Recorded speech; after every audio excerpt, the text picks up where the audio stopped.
Raisin আর gypsum তো অনেক হলো। আজকে চলো এই সুন্দর ক্যান্ডেলটা আমরা বানাই।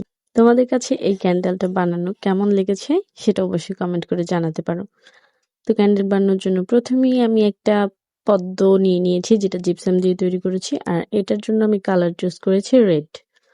তো প্রথমে আমি সুন্দর করে পুরো পদ্মটাকে মানে ভিতরে বাহিরে সব দিক দিয়ে রং করে দিয়েছি। দেন এটাকে আমি শুকাতে দিয়েছি। অ্যান্ড শুকানোর পর এখন আমি বানাবো এটার মধ্যে ক্যান্ডেল, যার জন্য চুজ করেছি আগে থেকে ডিআইওয়াই করা এই ক্যান্ডেলটা।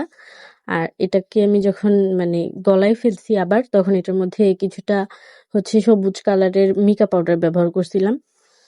অ্যান্ড দেন গোলাপি কালারের কিছু পদ্ম ফুল আর পাতা বানাইতে চাইছিলাম, বাট কেন জানি এটা কালার হয়ে গেছে, আই ডোন্ট নো।